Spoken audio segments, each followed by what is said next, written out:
2026 starts working when you do. Let's get into it. My name is Casey, and I have been a husband, father, counselor, and conservative man for more than 13 years, and I have had the privilege of being a therapist for long enough to know that this time of year is the time to set the bar high. And I drew from four men, Jordan Peterson, Charlie Kirk, Chris Williamson, and Andrew Huberman, in order to try to derive the best possible plan for you for 2026 and for myself. Let's look at each of those men, what they had to say individually, and how can we use that to benefit our lives. If you would like to benefit from more content like this from a man who just tries to live in what's true, please like, share, and subscribe. Let's get into it. Jordan Peterson says that it is paramount to aim your life at the highest good that you can accomplish. And if you do that and you try to tell the truth and you try to work in the micro ways in your life, the micro habits, then you will ultimately accomplish good things along the way. And if you try to order your hierarchy of goals in the highest way possible, that you ultimately will get your needs met along the way. Look at this from him, Jordan B. Peterson. And the idea is this: if you configure your life so that what you are genuinely doing is aiming at the highest possible good, then the things that you need to survive and to thrive on a day-to-day basis will deliver themselves to you. Charlie Kirk, God rest his soul, said that freedom requires self-governance, and so the good man is one who is willing to order and to discipline himself toward the pursuit of that goal. He said, a man who can't control his habits will eventually demand someone else does for him what he could do for himself, and that controls your outcomes by the purpose of whatever the state or whatever your ultimate governing authorities are telling you is best for you. That's not what the radical American freedom was built upon. It was built upon strong men who don't outsource our responsibilities and to the state, culture, or to excuses. And he was a great voice in doing this to young people and with the college campus movement. Watch this from Charlie Kirk.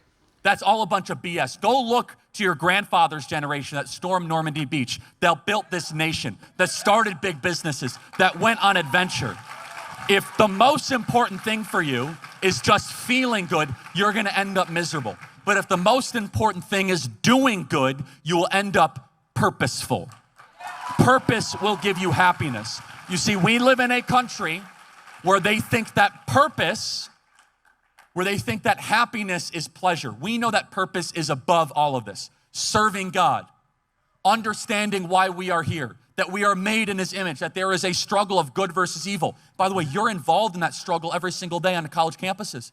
Every day you get to fight for what is good and what is true and beautiful. So next time when you're on a college campus, and if you want to be a man, this is what you do. If you want to stay a boy, go and do what your other friends do.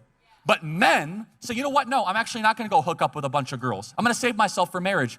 Actually, I'm not going to go do that. Chris Williamson is one of the wisest people that I've listened to, and that's why his podcast is called Modern Wisdom. He says that motivation will fade, so you need to set up the systems and habits within your life so that they will be optimized and moving towards paramount outcomes, whether or not you end up failing in motivation or when bad things happen to you, because they will. I tell my clients this all the time, that if you build in the good habits while the sun is shining, ultimately when you get to January and February and when it's dark and cold and you're depressed or just sad, then you can use the built-in habits. You won't have all these high bars to overcome in order to begin your motivation because they'll already be built in. We don't forget to brush our teeth at night because it is a habit that has been built into the neurochemicals and the neural pathways in your brain. Watch a little bit of this mindset from Chris Williamson. Said, you do not rise to the level of your goals, you fall to the level of your systems. I think people stopped thinking about goals. And he made a really great argument, which was everybody at the start line of the 100-meter race has the same goal. It's to win.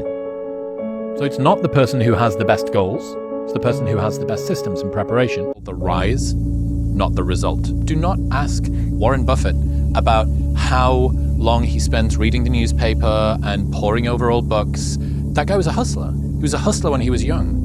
What did you do when you were at the stage that I am at? Not what do you do now? Right. Because I want to get to where you are. That means I don't do what you do now. Right. I do what you did to get there. That's really fun to go, no. Don't study the result. What was the person doing when they got there? And everybody who's achieved something great was some sort of outlaw. Some sort of hustler. Out of balance, out of whack, dark times. Andrew Huberman says that we need to optimize our nervous system in order to optimize our outcomes. And so while we're in the pursuit of some of these higher goals that we should and could be able to accomplish in 2026, that we must regulate our nervous system in order to be as resilient as we can against stress, because it will come. If your sleep, light exposure, training, and dopamine habits are wrecked, your willpower will be too, and ultimately you will lose motivation. So master your sleep, your movement, get sunlight in your eyes early in the morning, and regulate that stress in ways that can be sustainable so that you can pursue the goals that you should and could accomplish. Watch a little bit from Andrew Huberman. The nervous system, and I don't know the underlying basis of this, but the nervous system has this feature to it where when we take the chaos of choice